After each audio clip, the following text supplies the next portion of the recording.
他是一个御龙高手，曾在朝堂之上戏弄朱元璋。就在大家都以为他人头不保时，朱元璋反倒开怀大笑。神算子刘伯温究竟做了什么呢？你知道吗？话说啊，刘伯温从小这脑袋就灵光，看书呢能够一目十行，12岁就考中了秀才，因此被当地人称为神童。后来他拜师名士郑复初，接受儒家教育。在此期间，他涉猎了天文、兵法等各方面内容，并且颇有成绩。公元1333年，刘伯温考中元朝的进士，几年后被安排到江西任职。上任后的刘伯温体察民情，严厉处置贪污腐败的官员以及为祸一方的流氓恶霸，百姓们是纷纷拍手叫好，十分敬重刘伯温。后来因为遭到士绅的陷害诬告，刘伯温毅然辞官回家，但在江西等地依然流传着关于他的佳话。元朝末年，各地民众揭竿而起，形成了各路起义军，势头是越来越大。其中一支由朱元璋带领的红头军竟然直接打到了浙江，在那里正准备广纳贤才的朱元璋听到了关于刘伯温的传说，便主动前去拜访刘伯温，请求他出山辅佐自己。刘伯温呢，本身也想有所作为，也就答应了朱元璋的请求。或许在朱元璋人才济济的队伍里，刘伯温给朱元璋的建议不算太多，但大多呢都至关重要。起义发展到后期，已经形成了三足鼎立的局面，也就是朱元璋、陈友谅、张士诚三方争天下。在这样的形势下，刘伯温建议朱元璋采取各个击破的策略，避免与两方同时交战。公元1360年，陈友谅大肆进攻朱元璋的地盘，来势汹汹。朱元璋赶紧号召所有人商量对策，绝大部分的人提出投降陈友谅，来保存自己的实力。朱元璋心中呢，自然是不愿意投降的，但也不知道该如何抉择，便看向了刘伯温。此时的刘伯温一言不发，思考片刻后，刘伯温对朱元璋说道：现在正是危急关头，对内部应该处决那些有投降念头的人，以免他们动摇军心。对外呢，应该猥琐发育，然后趁陈友谅得意忘形之际，引诱击杀他。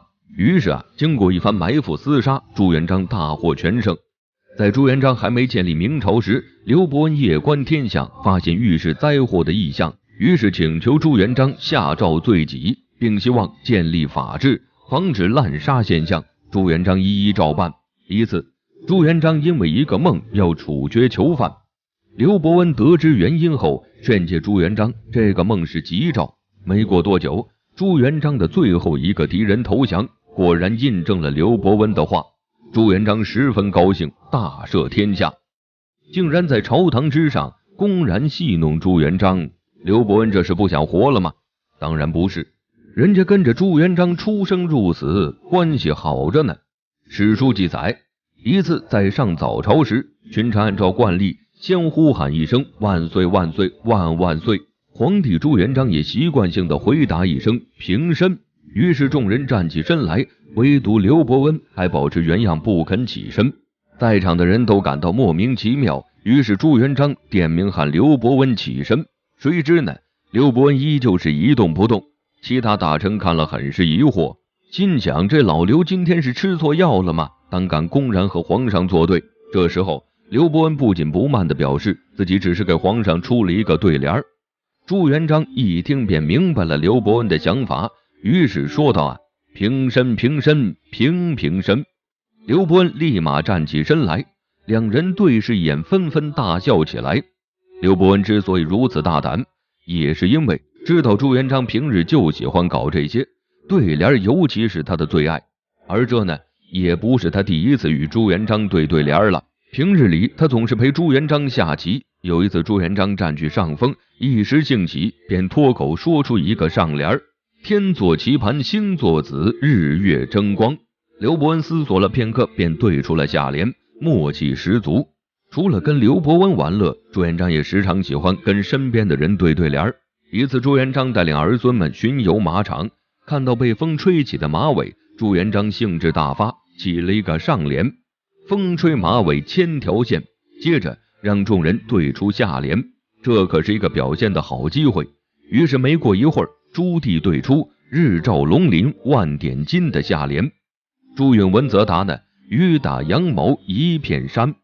虽然两人的回答明显有差距，但依旧让朱元璋很开心。除此之外，就连微服出巡时，朱元璋也不忘跟城中百姓对对联。一次，朱元璋看见街边有一个农妇在卖藕，走过去拿起来一看，便脱口而出一湾西子碧。农妇竟对出一句七巧比甘心。听罢呢，朱元璋哈哈大笑，当即赏赐了这个农妇。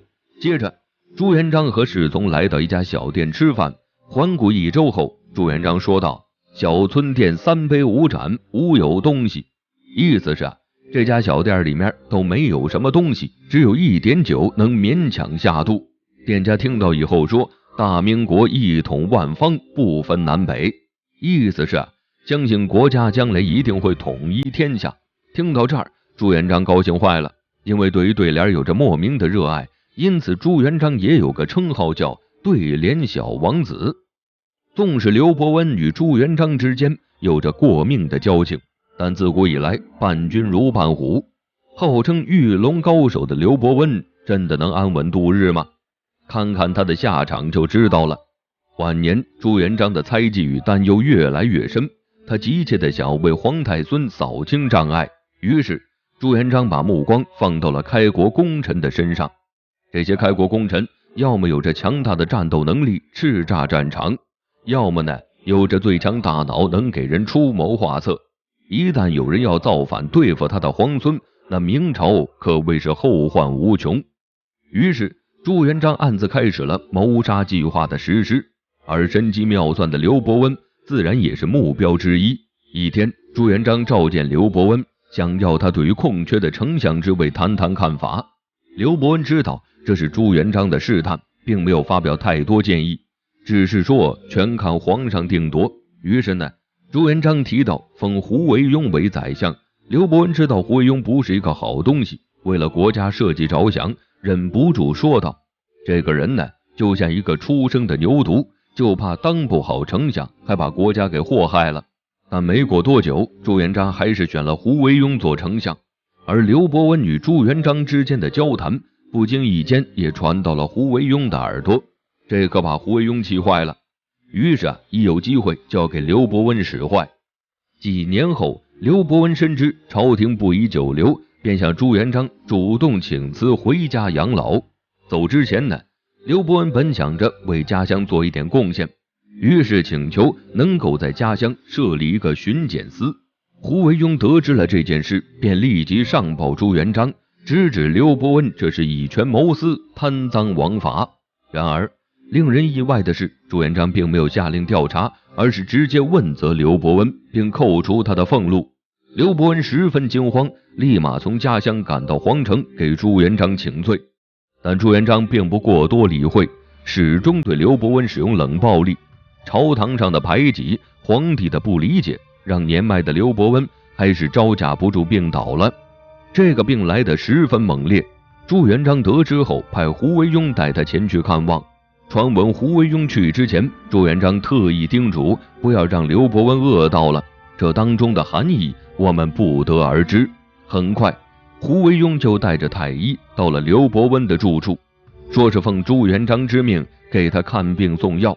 在看到胡惟庸的第一眼后，刘伯温就明白了这意味着什么，也深知自己难逃宿命，便把药直接喝了下去。没过多久，刘伯温感觉肚子里好像有很多石块堆在一起，竟然直接死了。朱元璋得知刘伯温的死讯后，痛哭流涕，但也并没有问罪胡惟庸。